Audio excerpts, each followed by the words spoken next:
Hi guys, magandang hapon. Dito na ulit kami sa part. This is a part 2 ng aking journey sa plaza. Okay, una kami muna. Ayan, kain-kain, dami namin baon. Kasi hindi na naman sumama yung isang kasama namin. Itong time na to, kami lang ang kumain. Ayan yung cake na ginawa ko. Ito binili ng kasama ko. At saka may manok, may kanin. Yan yung mga bit-bit naming pagkain. Ay isda to guys, na niluto ko rin. Ayan, isang buo. Tira nila ni Amo. Ito, kain time. Kasi pagkatapos nito, magpapasyal kami. Ito yung chabura na binili ng nanay ng kasama ko. Ayan. Kasi dahil sa may tonsil na ako, sa panahon ito, kaya hindi ako masyadong kumakain ng marami. Ito na nadagdagan yung aming tropa. Ayan. Yung dalawa, doon yung nakataas ang kamay is yung Pinay din, kababayan natin. Kasama niya yung nakaputi. Ito naman yung mga bagong kakilala namin, yung mga tira kasi namin pagkain. Inaalok namin sa kanila. Ito na, gumala-gala na kami guys. Mayroon pala akong parada. Yung pasiklaban ng trompeta dito sa park. Kasi ito yung araw na, huling araw na ito ng mga yung Pariswel dyan. Kasi nga, tapos na yung kanilang New Year's display. At saka, pag-celebrate din. Ito yun guys, yung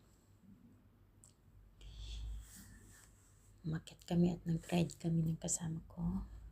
Inilibre lang ako dyan dahil may pabonus sila ng amo. Kaya ako ang nilibre. Dahil yung kasama ko, sumakay naman yun. May tinakpan lang kasi ako dito guys, yung bata.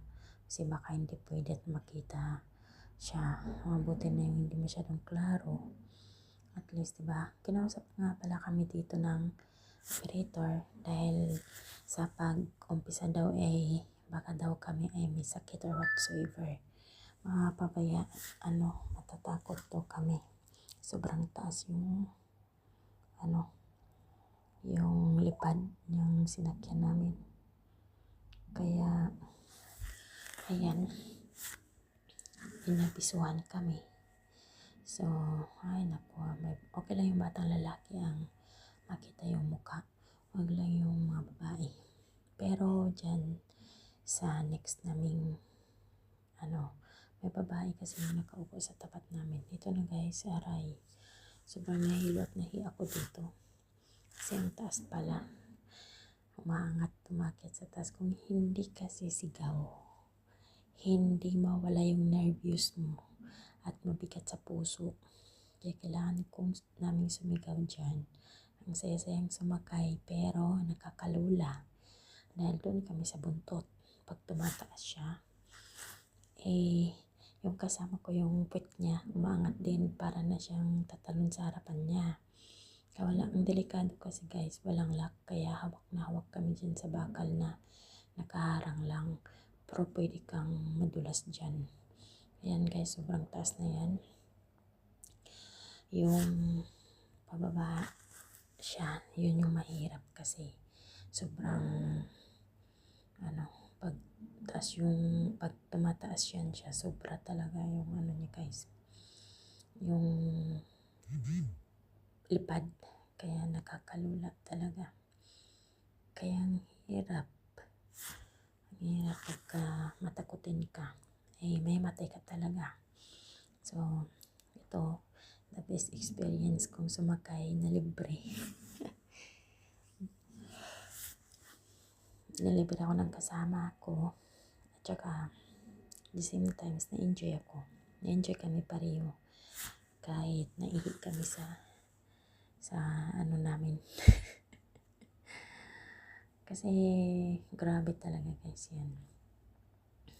Kaya sa sunod, pag sumakay kayo ng mga rides, siguraduhin may lock at hindi delikado kasi mahirap talaga.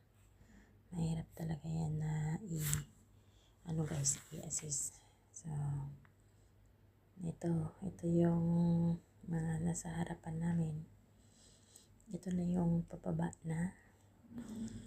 At sinasabihan pa kami dyan ng operator, gusto pa daw namin. Kung gusto pa namin. Ang sabi ko naman ay hindi na. Kasi yung ayaw na namin. Bababa na kami. Kaya ayan.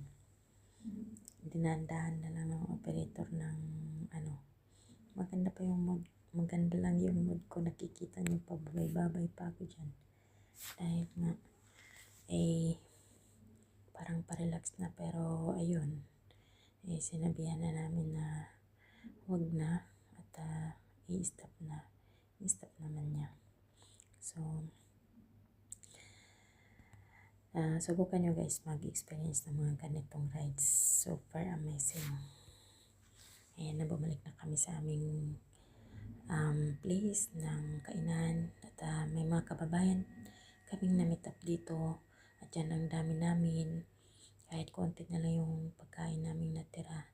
Sobrang masaya, sobrang hindi mapapalitan ng yung pera, yung kaligayahan namin dito na na-meet up na kilala namin yung mga kababayan natin guys na kahit sandaling oras lang.